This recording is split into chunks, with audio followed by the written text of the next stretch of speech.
Saudara-saudariku yang terkasih, salam sukacita untuk kita semua. Sudahkah kita memberi senyum hari ini? Senin 14 Juli 2025. Hari biasa, pekan biasa ke-15. Kita awali permenungan kita hari ini dengan tanda kemenangan Kristus. Dalam nama Bapa dan Putra dan Roh Kudus. Amin. Permenungan kita diambil dari Injil Matius bab 10 ayat 34 sampai dengan bab 11 ayat 1. Jangan kamu menyangka bahwa aku datang untuk membawa damai di atas bumi. Aku datang bukan untuk membawa damai, melainkan pedang. Sebab aku datang untuk memisahkan orang dari ayahnya, anak perempuan dari ibunya, menantu perempuan dari ibu mertuanya, dan musuh orang ialah orang-orang seisi rumahnya. Barang siapa mengasihi bapa atau ibunya lebih daripadaku, ia tidak layak bagiku. Dan barang siapa mengasihi anaknya, laki-laki atau perempuan, lebih daripadaku, ia tidak layak bagiku. Barang siapa tidak memikul salibnya dan mengikut aku, ia tidak layak bagiku. Barang siapa mempertahankan nyawanya, ia akan kehilangan nyawanya. Dan barang siapa kehilangan nyawanya karena aku, ia akan memperolehnya. Barang siapa menyambut kamu, ia menyambut aku. Dan barang siapa menyambut aku, ia menyambut Dia yang mengutus aku. Barang siapa menyambut seorang nabi sebagai nabi, ia akan menerima upah nabi. Dan barang siapa menyambut seorang benar sebagai orang benar, ia akan menerima upah orang benar. Dan barang siapa memberi air sejuk secangkir saja pun pada salah seorang yang kecil ini, karena ia muridku, aku berkata kepadamu, sesungguhnya ia tidak akan kehilangan upahnya daripadanya. Setelah Yesus selesai berpesan kepada ke-12 muridnya, pergilah ia dari sana untuk mengajar dan memberitakan Injil di dalam kota-kota mereka. Saudara-saudariku yang terkasih, dalam Injil hari ini Yesus memberi pesan penting untuk para muridnya. Jangan kalian menyangka bahwa aku datang untuk membawa damai di atas bumi. Aku datang bukan untuk membawa damai, melainkan pedang. Sebab aku datang memisahkan orang dari ayahnya, anak perempuan dari ibunya, menantu perempuan dari ibu mertuanya, dan musuh orang ialah seisi rumahnya.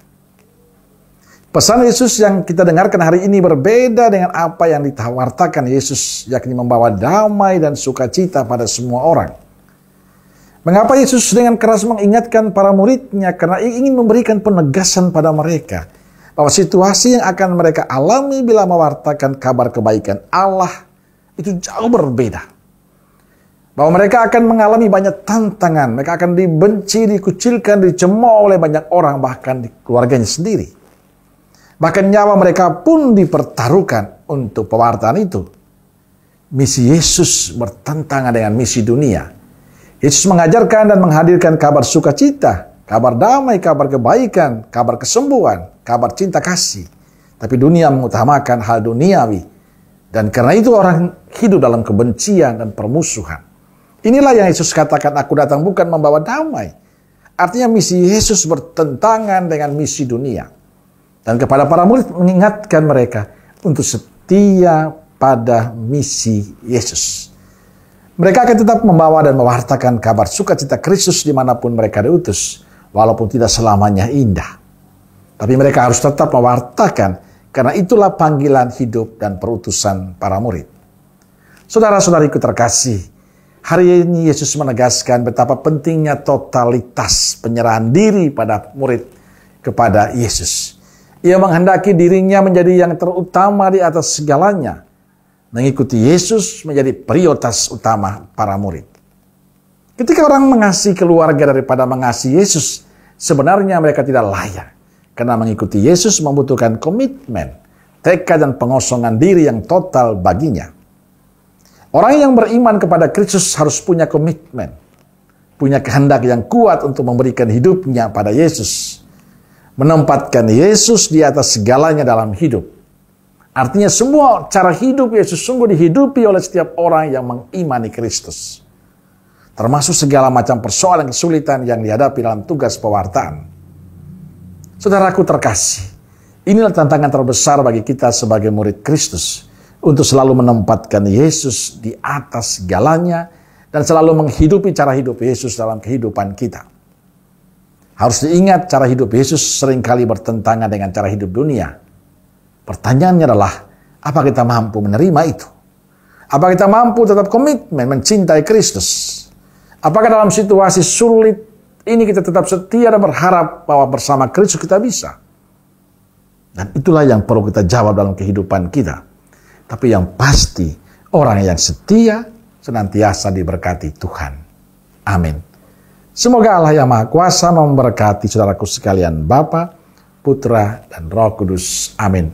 Roh Kudus Nazaret, doakanlah kami. Amin. Berkah dalam.